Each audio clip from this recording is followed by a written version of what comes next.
Radio Mileva. Emisija za zdravje i opšta kultura. Здраво, јас сум Ирена, овде е Румена, а до мене е Јана и ние трите сме Радио Милева. Добре не дојдовте во четвртата епизода на почетокот на 2024 година во јануари, веројатно најдолгиот месец во годината. И ако се изназабавувавме, испуцавме во декември, јануари најчесто си го поменуваме седејќи дома и гледајќи телевизија. И веројатно затоа денешната тема решивме да ни биде серии. Netflix and chill. Да, тоа е работниот Кој што наслов. милува. Да, кој што остана. Ми се свие. Да. Бидејќи тоа ни е темата, јас сум на главното место денес, значи јас ќе разработам оваа тема. Морам да признам дека сум љубителка на ситкомс од многу одамна во мојот живот. Сум си нагледала се и се што.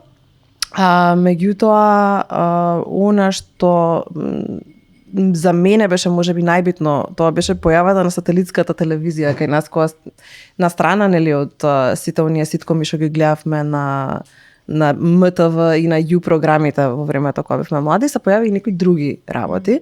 И ако сите многу добро ги памтиме, нели, и Козби шоу, и Породичне везе беше преведена, нели, Family Ties. Тоа се некакви семејни драми, па дури Алф, не драми, но, нели, ситкоми.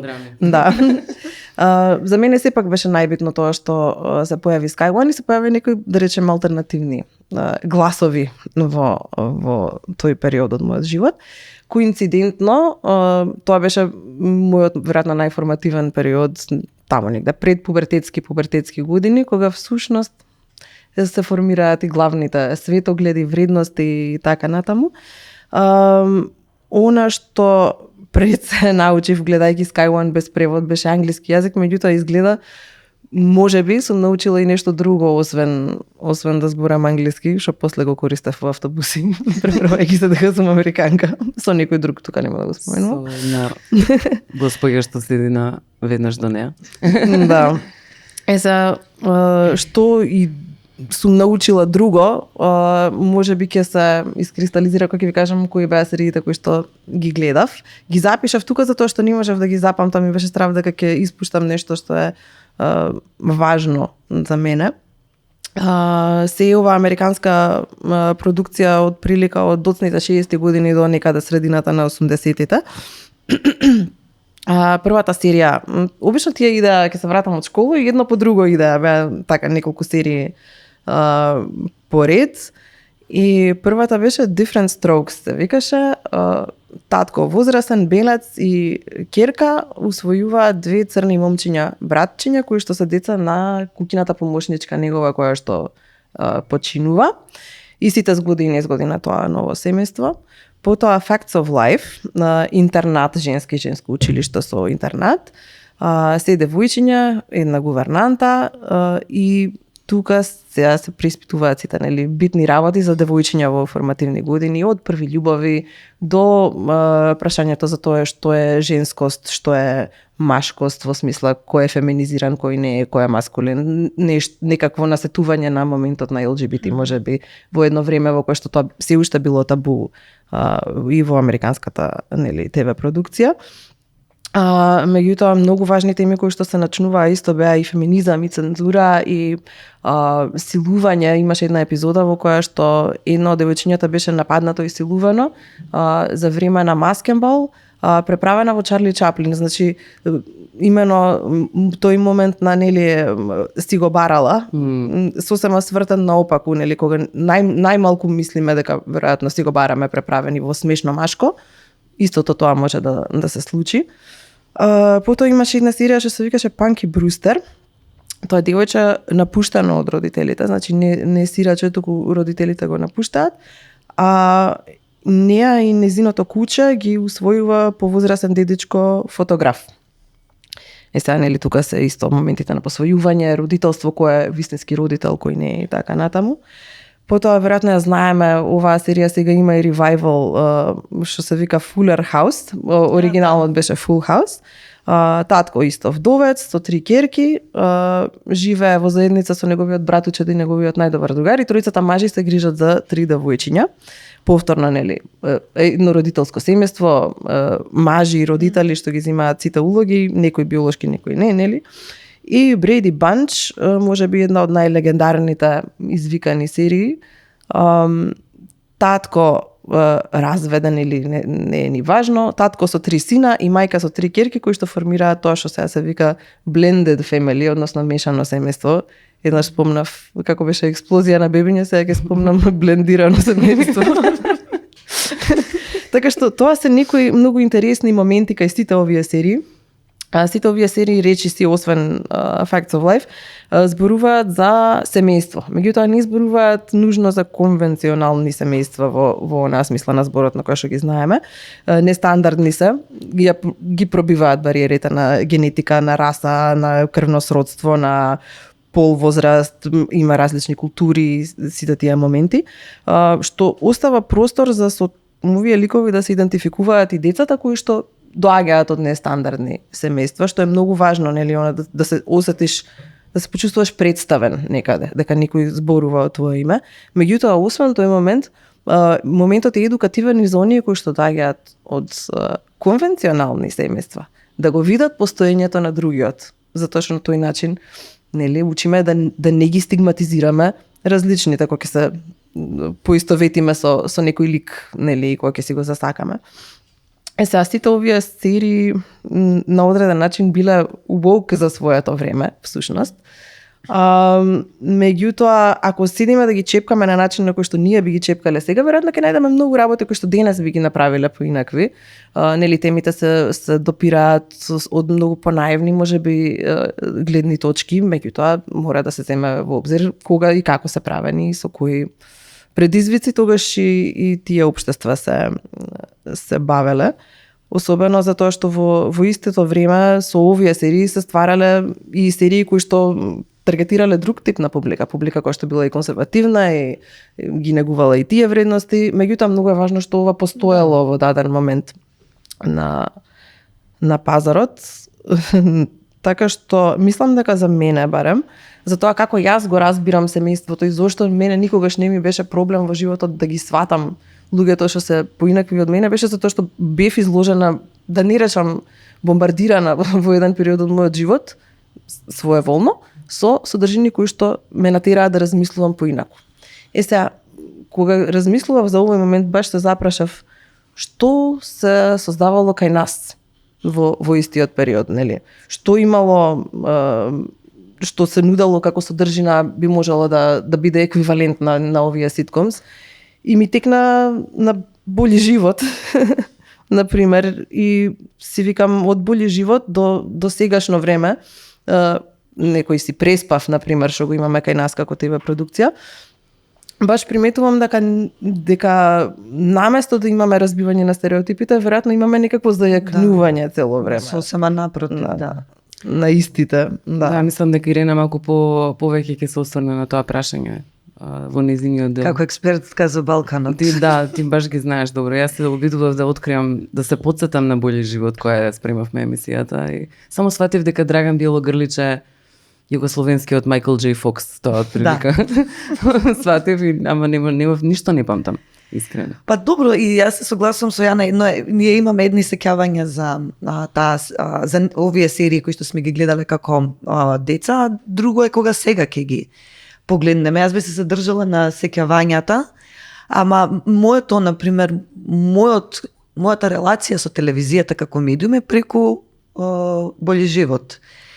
Тоа се сеќам одеше во недела, од тука негде после вестите од прилика и стварно се сеќам дека не бањаа тогаш, ќе ги сушат коса и ќе не седнат во дневна со мајката, таткото и си гледаме Бољи живот.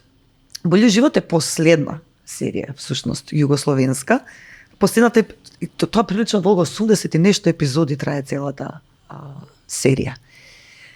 Многу е. Тоа се, не знам, затоа што има и некои своји продолжетоци после тоа и филмови и слично, но последната епизода е некаде 2 недели разлика со почнувањето на војната, на распадот на Југославија. И е многу интересно дека на некој чуден начин, денеска, Бољи живот се гледа, и тоа сосема непланирано, се гледа како еден вид на хроника за распадот на земјата. Социјалистички, телевизијата како медиум е важна, прави големи промени во светот, ама и во социјалистичките земји и како служи како еманципаторски медиум и меѓу другото и нели се застапува за некакви промовирање на социјалистички вредности и како и до сега сите серии со кои што до појавата на Netflix главно се фокусирани на семејството, на едно семејство, така и во Бољи живот. Се зборува за едно семејство, нели, на Гига и Емилија, односно семејството Попадич, с кои имаат 3 деца.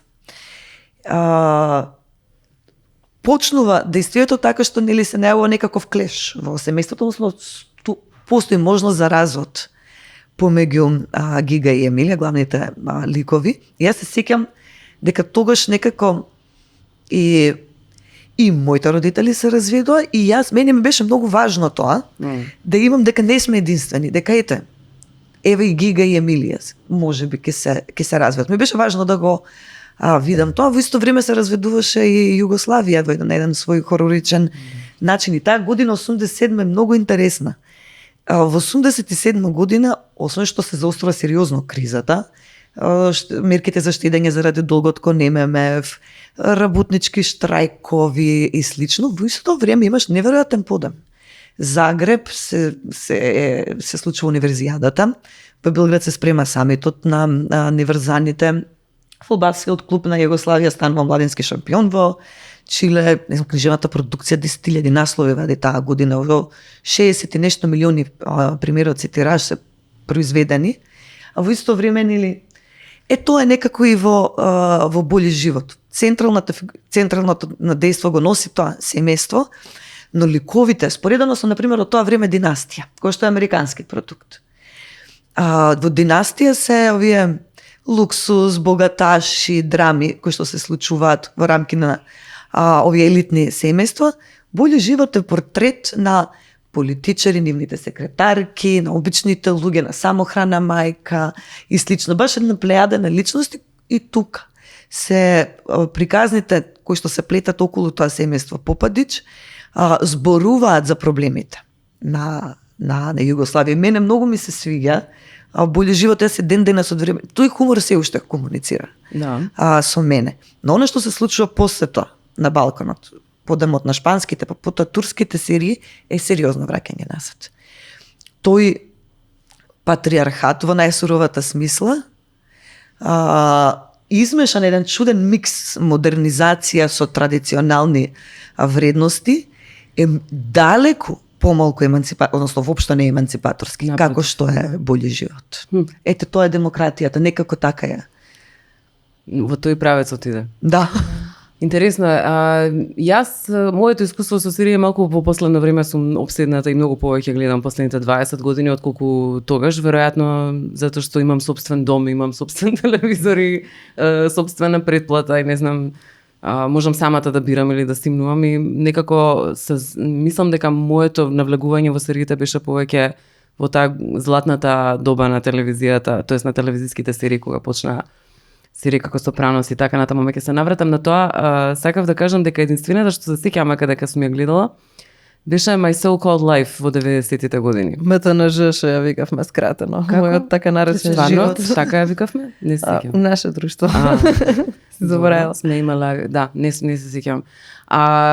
И сега се навратив малку и гледав некои клипови и нешто така. Јас единствено нешто што се сеќавам од тоа е едно тако горчливо чувство од денешен аспект кој ќе се сетам на главниот лик со кој што се поистоветував, како што беше поентата да сите да се поистоветиме со тоа девојче, посебно ако сме малку алтернативни или ако малку се разликуваме од друштвото, и од друштвото и од општеството, тогаш требаше да се поистоветиме со таа Анџела. И Анџела беше заљубена во таа, сега за оние кои што се не го гледала, тој секако многу од младите не го гледале, ме интересно од денешен аспект кои биле прогресивните серии. Таа беше всушност многу прогресивна серија, ама Анџела ја глумеше Клер Дейнс, која што не знам ако гледате серии, сте гледале во Homeland.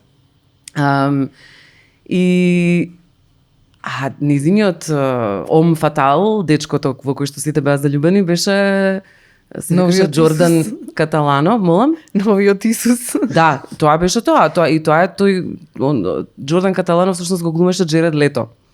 И он беше таков секси, згоден, убав, молчалив и сите женски го сакаат и он е као кјути и само чека некоја да го фати уствари. И тоа беше многу често, имаше такви. Тоа беше тип на маж кој што се појавуваше. И кој што требаше некако да го сакаме, беше нормализирано дека таков некој дечко треба да ни се свиѓа, додека си на крај во емисијата дознавме дека Джордан Каталано е неписмен. Мислам дека тоа е единственото нешто што го памтам за Джордан Јас Каталано. воопшто не се сеќавам. Буквално. на оваа серија. Мислам се сеќавам на името, ама не се сеќавам на серијата. Да, па тоа беше неписмена и она сепак го сака и дознава некако дека е неписмен. Сикам, Господе Боже, дали е ова поентата на тоа дека окей да се заљубиш во некој дечко што е неписмен и тоа не е нешто посебно, не во средно е. Јас само се сикам дека бев шокирана дека ми пласира неписмен таков срцекршач. И да, тоа е тој некој така идејата на пропалитетот како некој секси. На крај она, после сега малце го разгледав, јас разгледав серијата, има еден дечко кој што е така малце гик. Сега фала Богу гиковите станаа малку модерни. Има многу гиковски серии. И и тоа има поврзано е нели со фактот дека интернетот и компјутер сајенс и сето тоа поврзано со информатичките науки станува нешто од кое што се заработува пари, па така гиковите стануваат се посакувани. Да, порано први ги убива во хорор филмови. Да. Сега они си имаат своји и самите тие се секси и кул, што е супер.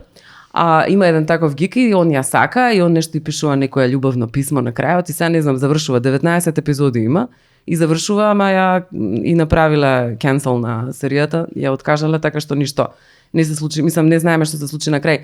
Важно, тоа што го открив понатаму, ето ги гледам клиповите, гледам дека има еден геј лик. И всушност тоа е првиот геј глумец, како се викаше, го запишав, Вилсон Круз е првиот отворено геј актер кој што глуми првпат отворено геј тинејџер на телевизија. Така што и тоа е многу прогресивен. 94-та. И тоа е, и сега вака кога го гледам си викав леле ова колку е малку така назадно, бидејќи ете жената треба да биде, девојката треба да биде заљубена во некој неписмен молчалив рокер.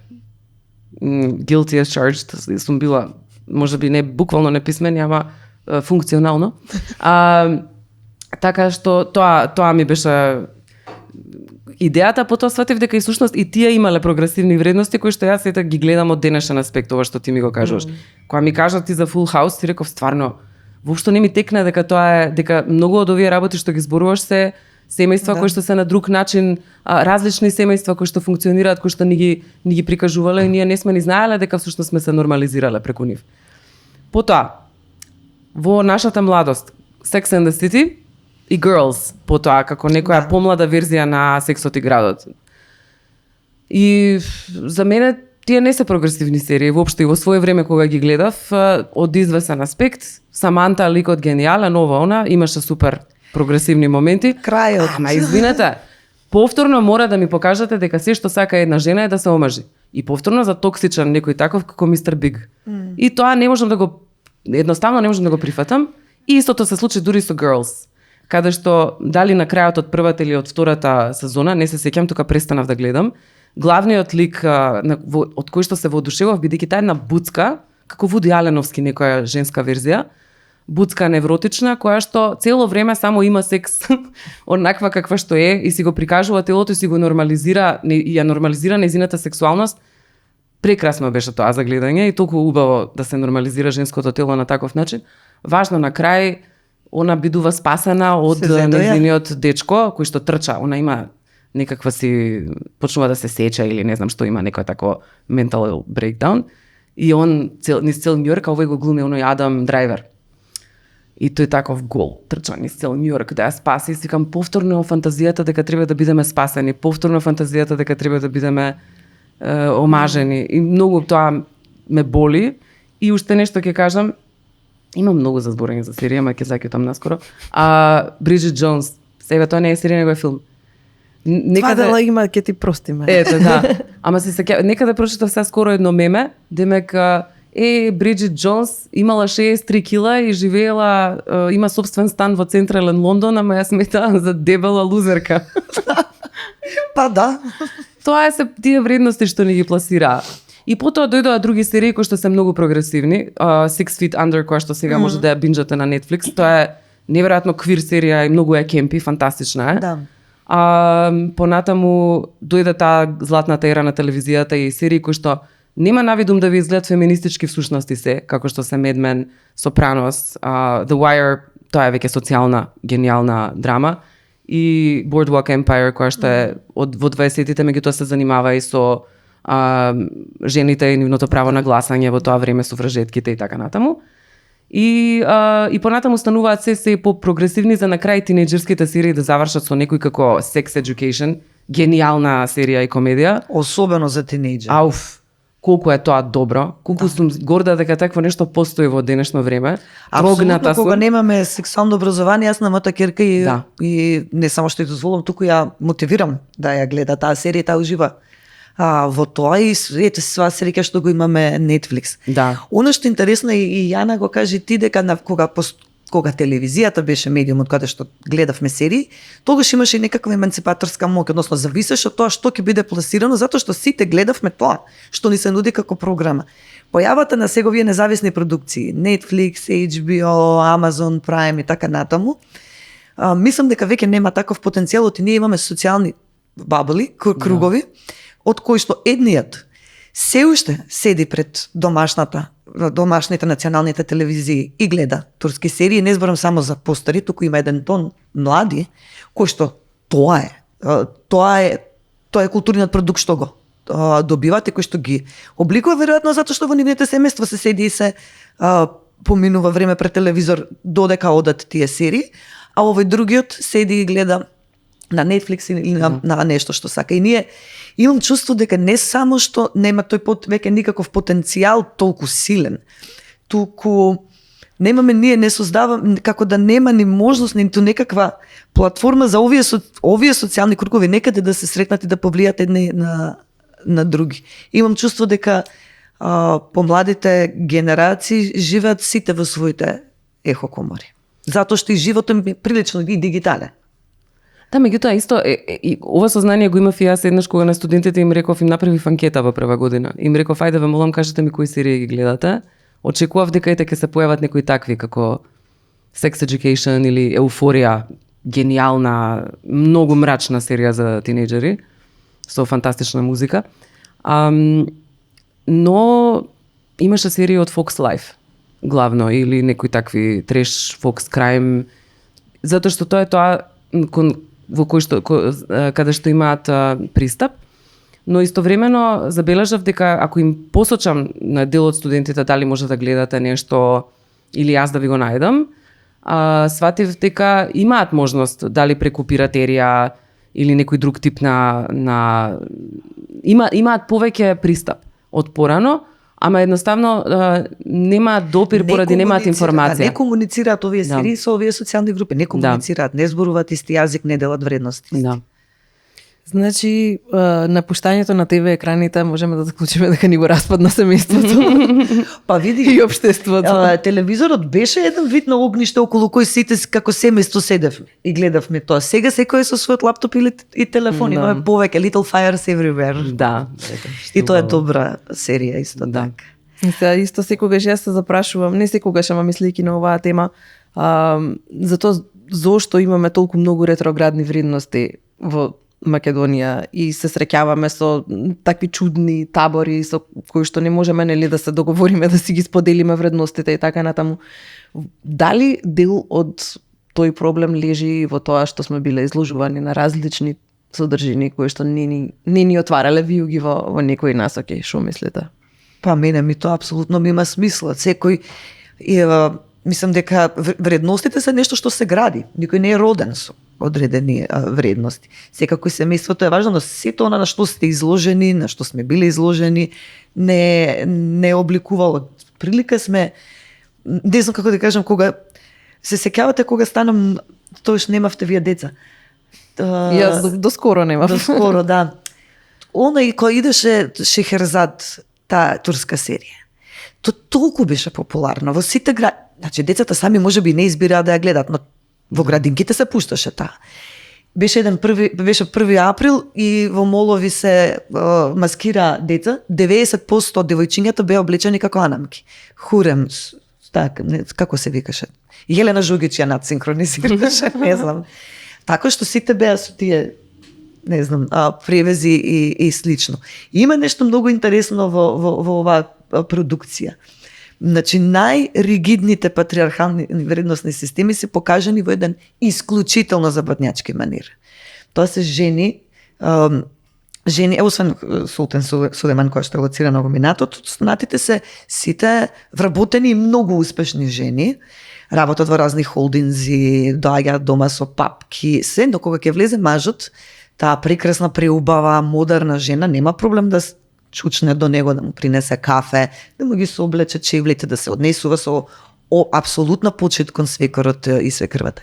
Тој спој на нешто што е као западен капитализам и Ориент комуницира со мнозинството овде и не попуст овие серии најмногу се пробија на Балканот. Зарем не разбираш дека тоа е само изборот на жената? Избор е да ми е ноза на мажот. Да, тоа е поентата, да се разбере дека тоа е. Да. Тоа го сакаме. Сакаме да бидеме робинки во нашите домови. При тоа можеме да имаме домови кои што изгледаат како најлуксузните куќи кои што сме ги видели. Да. Имаме исто идеја да направиме емисија за реалити шоуа, со оглед на тоа што сите три сме многу големи обожавателки на тој жанр. Може би во иднина и тоа ќе го направиме. Мислам дека пандемијата ја преживеа благодарение на реалити шоуз. Да, навистина помагаат. Само уште да затвориме оваа тема, ако сте согласни со кусо прашање. Што од сериите што сте ги гледале во животот би било најзначајно и во кој аспект ве направило малку по добри луѓе? Мене не ме направил добро, не мислам дека ми направила да сум добар човек, ама дефинитивно Сопранови ми имаат отворено очи како не знам 15.000 книги, што сум ги, не знам, не сум прочитала сигурно 15.000 книги, ама вредат како томови книжевност и многу имам научено како писателка од Сопранови. И се стремам, некако би сакала некогаш нешто такво да направам. Знам дека е многу тешко, ама една од најголемите инспирации ми е тоа шоу. Mad Men би рекла. Освен што е важна референца од било која перспектива да гледаш таа серија, мене ми беше eye-opening за тоа што значи кога ќе ти истица една индустрија. Да. И таа произлегува Сопранови, па после тоа режисерите прават Mad Men и Boardwalk Empire. Гениални серии. Да. Тебе, Јана? Јас од различни периоди имам различни, меѓутоа ќе се задржам на овој период, тој детскиот условно. Имено ќе ја спомнам повторно Facts of Life серијата, затоа што навистина начнуваше теми кои што беа круцијални едно девојче да ги знае во тие години. Особено имајќи предвид дека не секој имаше семејство во кое што отворено се зборуваше за некои работи. Јас сум ја имал среќата да го имам, но убаво е да знаеш дека имаш каде да се осврнеш ако го немаш тој момент. И мислам дека тоа е една од причините таа серија зашто јас не бев свесна дека сум феминистка. Мислам дека е тоа нормално и не го третирав како да е, нели, да е нешто нестандардно и различно. После тоа сватив, чекај. Да. Не баш. Да. Ке беше супер да речеше, па Алф. Па се идентификувам. Мене Алфот секогаш ми беше предосаден. Не знам зашто.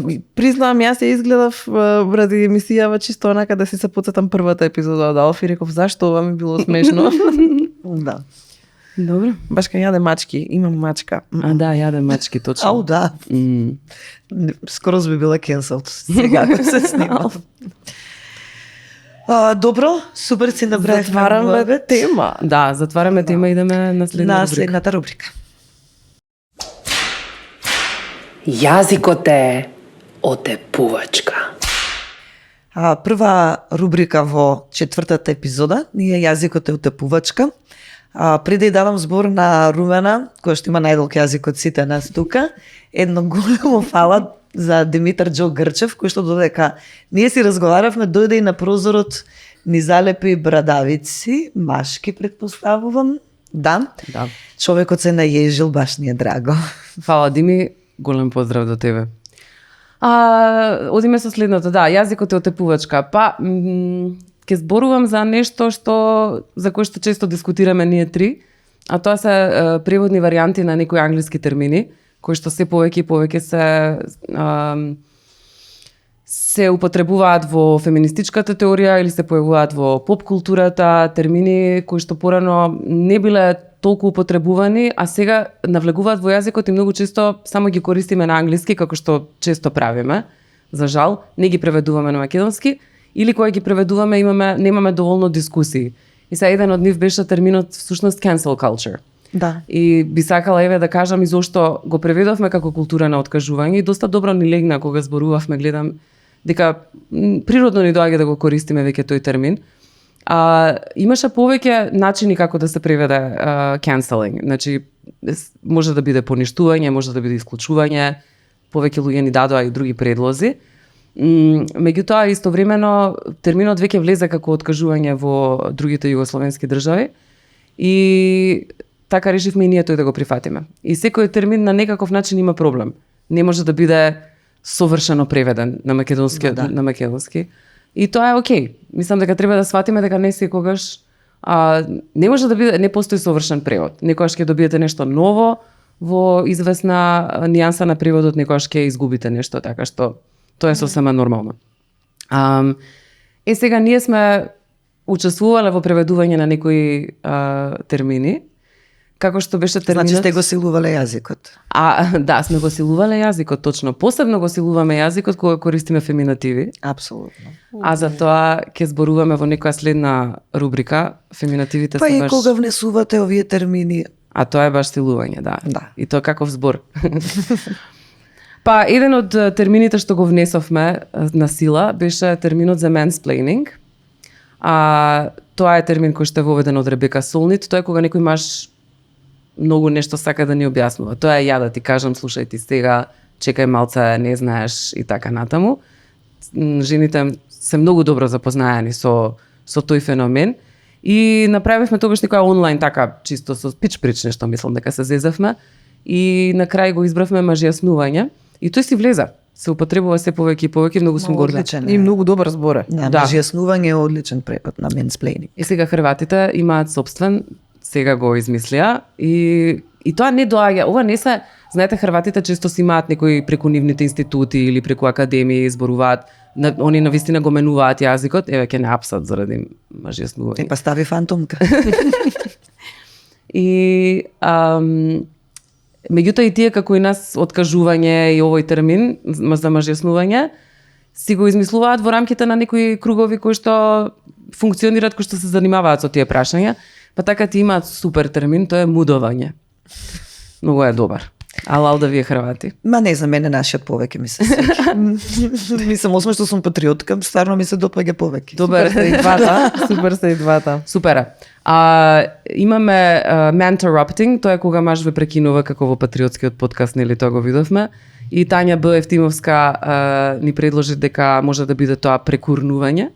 Супер е. Не е лош. Dick pic, исто прашувавме на времето како да го преведеме. И Јана Јакимовска го смисли зборот куртрет. Куртрета. Строго професионално. Да. Мислам дека Јана време е една изложба на куртрети која што ти ќе ја курираш. Може да бидам кураторка на изложбата за куртрети, на вистина, да. Би сакала. Потоа имавме, ова се сега некои што ги имаме некако малце и подрешано. Manspreading, тоа е кога мажите седат со расширени нозе и се буткаат, и тоа исто така не е познат феномен. Имавме предлог окурпирање, окурпација на простор. Одличен исто предлог. Да. Сега тоа што немаме е gaslighting. Тоа е термин за психолошка манипулација, во која што агресорот ти кажува на жртвата дека е луда за да го замати незиното чувство за реалност. Например, тоа, нема врска ти што збориш, луда си, тоа исто многу често сме го слушале и го знаеме, инаку доаѓа од една драма, Gaslight, од Патрик Хамилтон, по кој што е потоа направен филм 44 година, во кој што мажот на жената, тој сопругот на сопругата, цело време газиените светилки ги намалува и тврди дека всушност не се намалува светлината, дека она е луда, дека не гледа. Аха. Тоа што е вистина многу гениално. Има уште еден термин кој што би сакале да поработиме на него, тоа е pick me. Тоа е, ама мислам дека полека почнува да викаат pick me, барем да знаете што е pick me. Тоа е жена која што сака да биде прифатена од мажите поштопото. И тоа е она жени кои што викаат не сум јас како другите девојки, не сум ја како другите жени. Slut shaming. Многу би сакала за тоа да најдем превод. Тоа е кога не обезвреднуваат нас жените поради нашата сексуалност и тврдат дека Сме курови. Сме курови, да. И сакам да ви го кажам предлогот на Славчо Димитров за Feminist Killjoy, според теоретичарката Сара Ахмед. Тоа е феминистка која што расипува забавата, бидејќи со својата Не негативност. се смешни овие вицевите бумерски, сексистички и Так. слично, да. Да. Нема забава кога ќе се појават Не, феминистките. не. Така што тоа Славчо Димитров го предложи да го преведеме како феминистички смор. Сам дека е доста добар превод. Пошироко треба да работиме на people of color. И сакам да кажам нешто друго сега, да искористам оваа прилика. Пази таа книгата. Оваа книга, Како да се биде геј од Девид Халперин, е последниот превод на Огнен Чемерски. И е извонредна студија на квир културата. И на вистина тука има многу добри решенија јазични за многу термини. И тука прв пат зборот квир е преведен како настран, не во секоја форма, но во секоја форма мислам јазична. Некојаш се употребува како квир теорија, не настранна теорија. И например еве мејнстрим е преведено како главнотековно. Супер книга, 2019 година Темплум ја објави фантастично издание. Така што тоа е тоа што јас сакав да го кажам, како ета некој дали може да поработиме сите заеднички на тоа, да го искористиме интернет просторот, не за да се шири константно омраза и да се вреѓаме на него, туку ете, ако може во коментарите, па некои интересни ваши решенија на овие да ни дадете решенија на овие зборови, преводни решенија и да поразговараме можеби за некои други зборови кои што треба да ги преведеме, ете да го искористиме просторот за нешто паметно. Толку. Сакате да кажете нешто друго? Јас си знам. Јас се замислив за gaslighting и малце се исклучив, ама не ми е созреан зборот, ќе ви го презентирам во друга прилика. Многу е тежок за превод. Е тежок и оно што ми е интересно, јас никогаш не ме бивало за ова, ми ми се интересни дискусиите. Тој цинизам со кој што се напаѓа се што е ново предложено.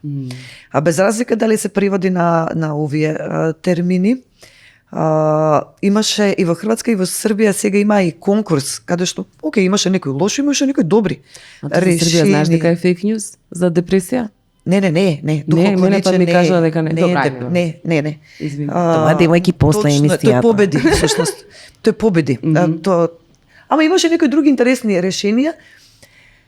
Цинизмот, особено и на младите генерации. Ајде се е тоа глупо. Се што е ново, веднаш со цинизам, со отфрлање, со исмевање, глупости како да немаме ние зборови. За мене се овие дел од овие предлози се супер, за некои немаме ќе се најдат, можеби ќе се домаќинат така како што се, но се сеќавам на дискусијата тука која имавме во Македонија за превод на зборот квир. Да. И беше исклучително жестока онлайн дискусија. Исто, морам да кажам дека дури јас го имав тој зазор. Не, да не преведуваме, не. Остај вака, ќе си го користиме како квир, иако тогаш беше дадени беа неколку предлози, на еден се сеќавам настрано. Да, тоа е поминат. Да. И не секаде се користи. Тоа е интересно дека не можеме да очекуваме дека секогаш зборот на англиски секогаш ќе биде исто преведен на македонски. Не. Некогаш ќе искористите настрано, некогаш ќе искористите квир, зависи од контекстот. А ние се имаме некако како мислиме дека компјутерски се преведува, дека се така треба да биде во истиот момент како што било на англиски. Тоа едноставно не е така. За мене најголемата придобивка не е само јазична во однос на преведувањето на овие термини. Јас пред 20 години знаев бидејќи немавме јазик за овие работи, немавме зборови, ние не можевме да ги препознаеме. Посебно таков некој збор како нешто феномен како gaslighting или mansplaining. Ние не знаевме, тоа постоеше константно, ама немаме збор за него. Кога имаме збор, тој феномен станува вистинска реалност. И мислам дека еве во рамките на тоа, бидејќи сме патриотки за Македонија, бидејќи сме патриотки и си го пазиме јазикот, инсистираме на тоа да немаме англизми постојано или не само англизми, туку буквално да ги преземаме зборовите од англиски јазик и да не ги одомаќинуваме. Зошто да не? Си имаме собствен јазик, за да не станат реалност, како што кажете, затоа се пречат овие зборови, а не други. Кога ги преведува оние компјутерските термини, кои што мене ми се тешки да ги прифатам, полесно ми се на англиски, отисум да викната, така никој не правеше скандал од тоа.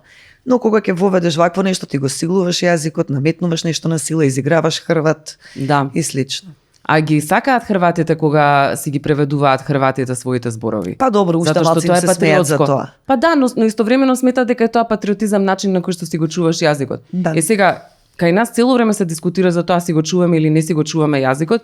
Тие што најмногу зборуваат дека, не знам, за јазикот што најмногу пискаат, тие квази патриотите, не си го чуваат, не читаат и не се занимаваат со јазикот. Ова е занимавање со реалноста на нашиот јазик. И би сакала за тоа да дискутираме многу поконструктивно. Па дури и вака и да се караме за квир. Но би сакала ете барем нашата заедница да ни кажам да не се караме толку за тие работи. Може конструктивно да се збориме. Не е дека тоа е нешто страшно, не мора не сме сите во право едноставно. И некогаш нема ниедно решение не е совршено. Не мора да се увек карамо. Па сега. Добро. Во наше време.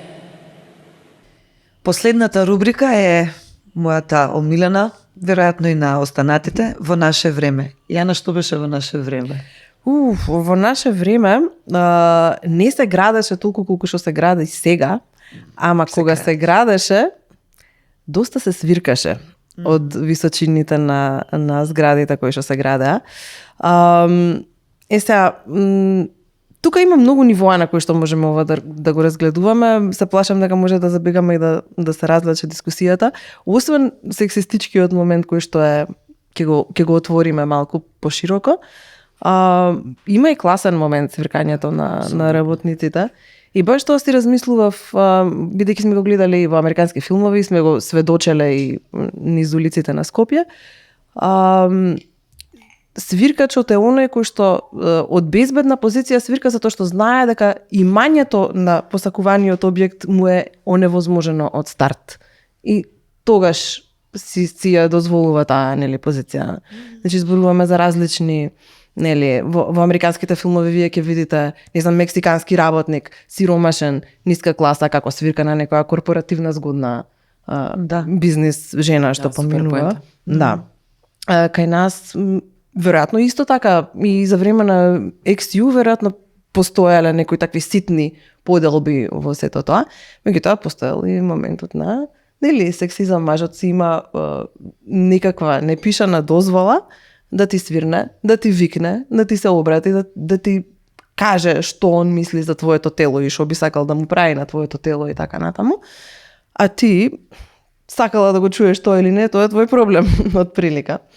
Сега, оно што мене ми беше интересно, сега од кога Скопје доста активно се гради, не знам, пошто живеам во центарот, приметувам дека на секоја втора, мислам, контейнер кај што тргнале, да го испразнат, зграда никнува. Така што многу работници и многу се, меѓутоа никој не свирка и мене ми беше као вау. Значи, конечно, или немаме веќе класно општество никакво, или едноставно се еманципирале луѓето на повеќе нивоа да нема веќе свиркање. После си викам, чекам малце, да не сум ја сега старата и ружната. Уствари па за тоа да не ми свиркаат.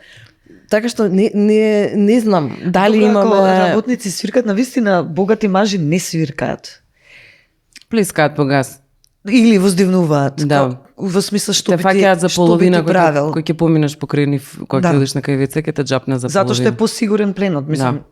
Поверојатно фаќаат. Да, овие не може да те фатат. Меѓутоа, мислам дека не е тоа стара и ружна. Ја мислам дека мажите имаат едноставно предаторски некој развиено, не е инстинкт, не верувам во такви работи, ама дека ги си имаат научено која жена може да се спротивстави. Едноставно, младата неискусната е секогаш подобар плен, отколку некоја која што има повеќе самодоверба и може нешто да им направи. Така што мислам дека нема врска со возраста и со убавината, колку што има врска со тоа дека со искуството или неискуството. Да, може би е така, да. Да. Се сеќам дека прочитав еден трик, ова од пред 10 години, пред да бидеш catcalled, како не знам како би го нарекле тоа, Свиркање. да те свиркаат на улица, обично има еден eye contact. Значи контакт со очи кој што мажот го прави со тебе, имаше некој трик, погледни го и ти во очи и не го тргај погледот. И решив да го пробам како експеримент. Неверојатно успешно. Да. Че само погледнете го тој човек во очи, додека ве гледа, гледате го и не го спуштајте погледот, за да го победите всушност тој да го спушти на крај. Погледот работи. Па да, тоа е тој моментот на предаторство. На доминација. Бегаат од секој пат, ако некој гледате дека ве следи или не знам што, застани, развикај му се. Мислам, тоа е многу тешко да го победиш тој страф од мажот што следи во ноќе по тесна уличка или не знам покрај кеј или што и да е. Тоа е многу многу страшно. Не може секој од нас да се фали со моќта дека може да го направи тоа. Да. Но и тоа не е ни реално. Меѓутоа е некаков тип наиве обид. И со годините јас имам научено да се поставувам така и мислам дека не ме гледаат веќе како плен. Бидејќи јас сум толку лута кога веќе тој ќе ми го направи, мислам спремна да гризам. Така што мислам дека тоа се осеќа веројатно. Да, јас се расправам. Сега додуше градежни работници не, меѓутоа кој ќе се разминеш со некој кој е спремен да ти направи нешто. И сум почнала да им што е? Што ти треба? Што сакаш да? Повелете. Затоа што не можам веќе. Да. Ами не мислам дека тој феномен е застанат. Има една многу интересна да споделам. Има еден Инстаграм профил кој што беше функционален во 2017 година и тоа мислам дека холандјанка една девојка го правеше и се викаше Dear Cat Colors и девојката се сликаше на пример ќе се слика со дечките, момците се едно мажите кои што и кажале нешто и кажуваше што точно и кажале и она ги тера после тоа да направат селфи со неа и тие се така шеретски насмевнати, а она е лута секогаш во преден план, а тие позади неа стојат. Интересно исто да се види од кои социјални кругови се, бидејќи не се сите така како што си мислиме дека се може би. Јас истото си реков, ова е малку проблематично од социјален аспект, бидејќи самите знаеме. Јас и ти, Јана, сме имале една многу така тажно искуство со свиркање. Да, многу беше тажно. Поминувавме покрај матично и две мали момчиња сиромашни, што не знам, питачат обично, ни свртеа и ни рекоа, кашкавал да те јадам со мајонез. Мислам, бизарно е, ама ти покажува што е за нив посакуваното. Нешто што се јаде бидејќи се гладни. Да. Едно време свирка Касандра ни вика. Кога беше Касандра, еве кога се вратиме на сериите популарна, тоа беше начинот на кој што се свиркаше. И секаде се свирка низ светот, тоа е најстрашното. И најчесто мажите мислат дека со тоа ни даваат комплимент. Нема заборам, еднаш во Америка се шетам во Солт Лейк. И одам јас по улица и почнуваат едни двајца да ми зборат нешто. Hey, beautiful lady, не знам ова она. И ја е нормално извадена од памет. И која ми се развика двајцата. Како не ти е срам? Демек ти, ја сакам тебе да ти дадам комплимент, ти не се ни вртиш. И јас, добро, се извинувам. Кој се навртав, нешто им се развикав и јас вознемирена. И тие, ама всушност и тие не сваќаат дека тоа воопшто не е комплимент. И се уште кај нас постои идејата дека тоа е всушност посакуван. Да. Тоа, јас искрено имав таа предрасуда. Мислев дека дека просто сигурно постојат жени, не малку, но кои што тоа им ласка. Кога првпат работев истражување за насилство на јавен простор во Скопје, кога една од формите на насилство која испитувавме беше овој тип на catcalling, односно свиркање по улици, и не сам и дофрлување кај маче и слични изрази. Јас инсистирав да стои нели опцијата се чувствувам поласкано, затоа што сметав дека еден дел од жените секако дека ќе одберат таа опција. Резултатот во Македонија излезе дека е дека не постои, односно дека е на граница на статистичка грешка. Ниедна од жените, односно многу мал дел, тоа се една по целото истражување, рекла дека и ласкато се чувствува посакувано. Повеќето како механизам имат кога се соочуваат со такво, се чувствуваат засрамено, тоа е чувството што го имаат, или уплашено, но прво е засрамено. А механизмите како се справуваат со тоа е го спуштаат погледот долу, така и го најдов овој трик за гледање во. Го спуштаат погледот долу или глумат дека зборуваат на телефон, најчесто со некој маж од кобоженски маж од семејството. Консултирав ист тип на истражувања се правени во речиси сите земји од светот, тоа е еден проект Safe Cities. Да. Речиси да не постојат жени на кои што тој им ласка. Жените, како и на секој човек, всушност, им ласка кога ќе добиеш комплимент, но има нешто во тоа непосакуваното. А тоа е не сакам човек непознат на улица да ми кажува дали сум јас добра за во кревет или не сум добра Исто за како во што не кревет. сакам да добивам куртрети, нели? Никој од нас не е срекна куртрет која ќе Освен од оној од кој што сакам да го добивам. Да, точно.